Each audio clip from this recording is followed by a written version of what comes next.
காதல் நதியில் ஓரலையென ஆடி மகிழ்ந்தேன்.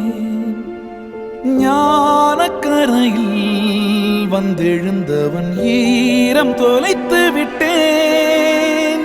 விலகினேன் என் தடாகமே, என் கலாப